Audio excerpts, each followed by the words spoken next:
What's going on, everybody? Wilson here, your spiritual hype man, and super happy to be back. Thanks for listening. Thanks for tuning in. Super happy on all the comments, texts, and everything that we get saying, I've listened to the podcast. Some of this stuff hit home. You have a great message, and I appreciate it because who doesn't like to feel appreciated? So that being said, just remember, it's all the thoughts in our head. If you're not having a good day, you just got to shut that shit off.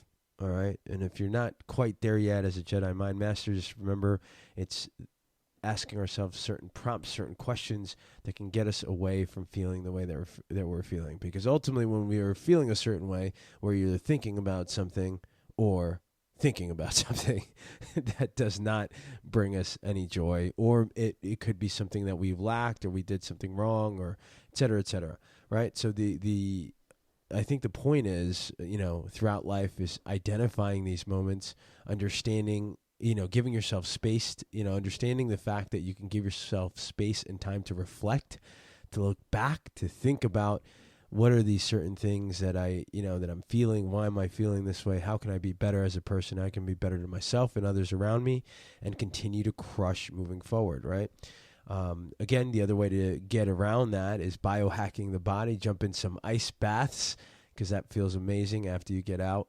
Do something physical, jumping jacks, push-ups, dancing, put some music on, yell on top, scream at the top of your lungs.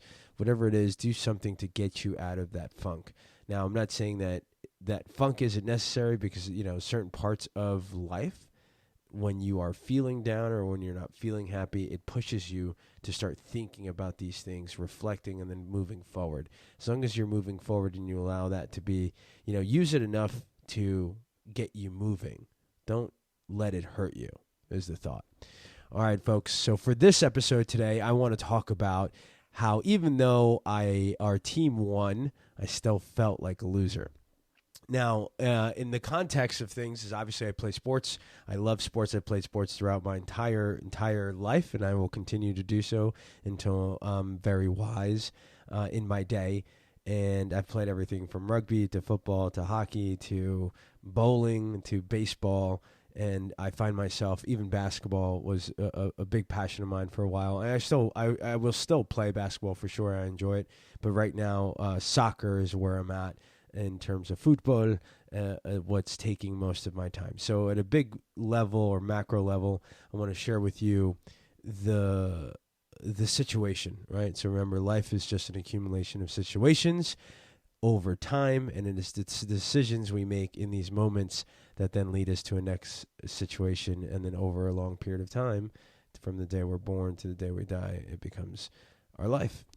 And so if we keep understanding this, I think moving forward, and you keep it somewhere in the back of your mind and then you bring it to the forefront, there are a lot of opportunities or a lot of situations where we can start reflecting on certain reasons or certain, situations of why we're feeling a certain way. And so what happened here was I play soccer in a league game, 7-on-7, in the over 30 league right now. I think I will get back to the 18 and over league at some point, but I was playing 18 and over and then over 30, so it was Monday and Thursdays on top of everything else that we're doing. I had to pick one, and the over 30 team was great because those guys can play. Those guys can play well. Not that the over 18s can't play; they're just fast. I'm not saying that I'm not fast because I can get there, I feel like I'm gonna get back. We'll see. But besides the point.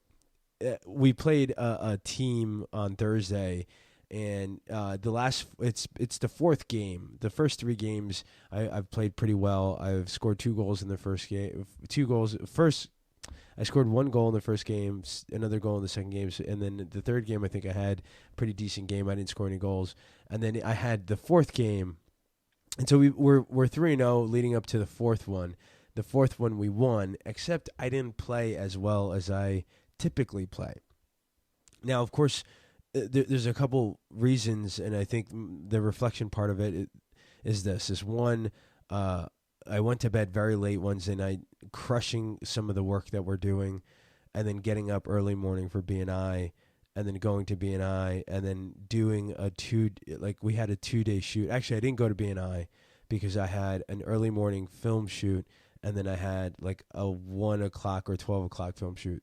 So I was up early, went to a morning shoot, and then went and did like a whole nother full day shoot at the beach for Bony Booties, and then 1 in the morning for Killian's Gutters and Screens out here in the area. And so I was tired, and then I got back home. I was feeling drained. I was feeling tired, right? And then I was like, let me hop in the ice bath like I usually do right before the game, take a nice little shower, and then get ready for the game. I was feeling much better.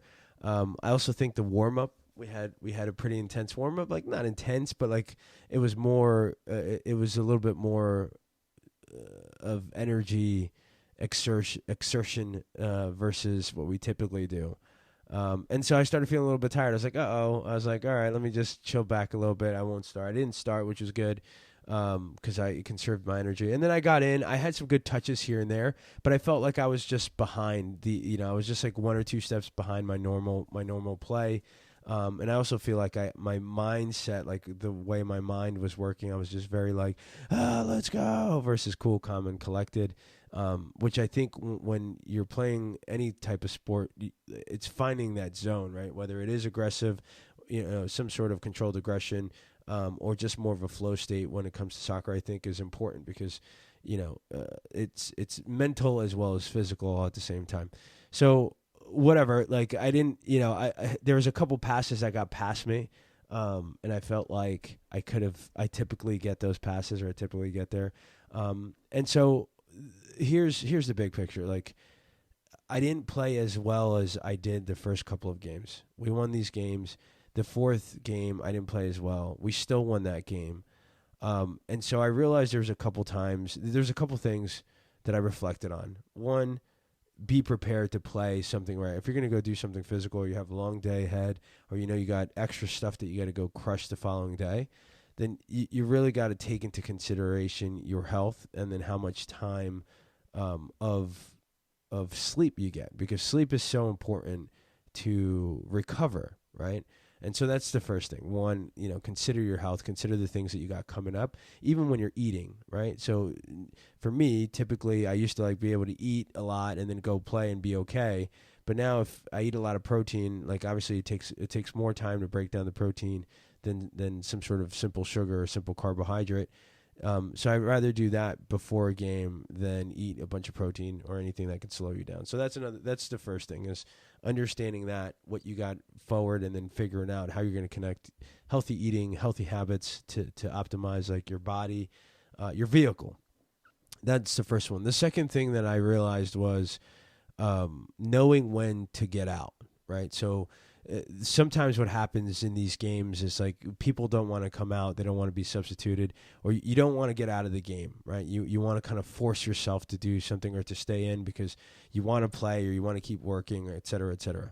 And I've had this in both aspects of playing soccer and also like working on some sort of edits where I kind of forced myself to stay in the game, and then it only led to negative impact on either the work or the play itself. And so in that moment, in that game, I realized that, you know what, I think I'm at where I'm at right now, and I'm going to get out because I know that the person that's going to be substituting for me is at a better level of gameplay right now, whether it's because I went to bed late or XYZ. But in those moments, that particular moment, that person was playing better than me, right? And in essence, as a group thing, or as the overall group effort, those little things matter, right? Like having that person in versus me matter at the end of the game. Because if I left myself in and all of a sudden I'm still behind the ball and I let another goal in, or let another 2 or 3 goals in, next thing we go from a win to a loss. So I've realized that there's moments in life where you have to be okay with taking yourself out of the game for a little bit to either rest, get perspective, and then get yourself back in the game at that level that you're at, or even better, right? Or that level of progression that you're going to continue to move forward, with.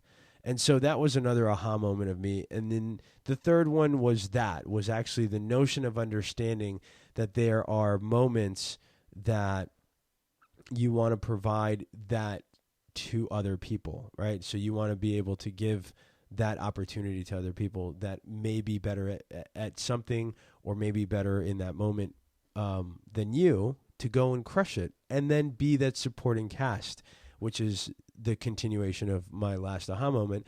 It was, yeah, I maybe didn't have my A game, but I was able to contribute in a way that I supported those that were there, right? So the person that actually substituted for me and some of the other guys were in there, like when something happened or whatever it was in the game, I was there to support them, encourage them, and be that spiritual hype man that I am to people in that particular moment. So that was another aha moment in terms of like, wow, this is what I can provide right now, even though I can't provide my physical endurance, strength, etc. I can provide the emotional support that my team needs in order to continue winning. And those were my aha moments. Those were the moments that, like, later on I was like, man, I'm going to share this with the homies in the community, because I feel like it's important. It's important to realize some of these things, that even if you're not at your best in a certain section or in a certain aspect of your own self, whether it's emotional or maybe physical. In this case, it was physical.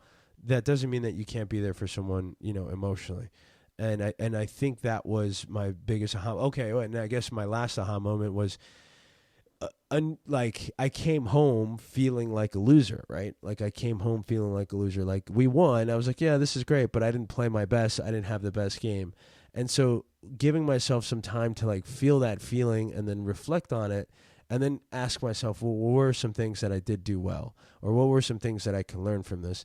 Is where it's where I started thinking and coming up with these answers, right? So I prompted myself after feeling that way, like feeling like a loser. I'm like, why do I feel like a loser even though we won, right? And what does that mean? What did I do well? What can I get from this situation?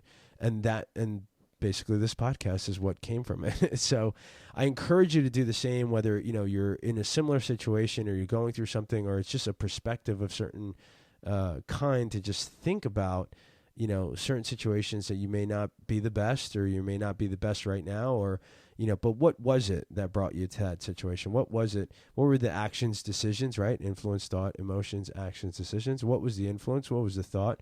What was the emotion? And what was the action, right? What were the things that led you up to there? What are you feeling? How are you feeling? And then what can you get from that? And I think the more we become aware of these things, the more we practice it, the more it just becomes part of ourselves as an individual. And then we can use these things to better ourselves and those around us. I hope that one helped. I hope, if you're going through something like that, you use it, share it with someone that, may be sharing with you or anything like that, but just keep crushing it. I appreciate you guys.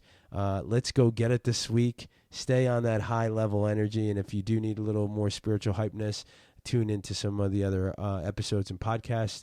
We are having a 48-hour sale on the website. Any support, if you like one of the shirts, go ahead and get on there. The sale will end on Tuesday evening.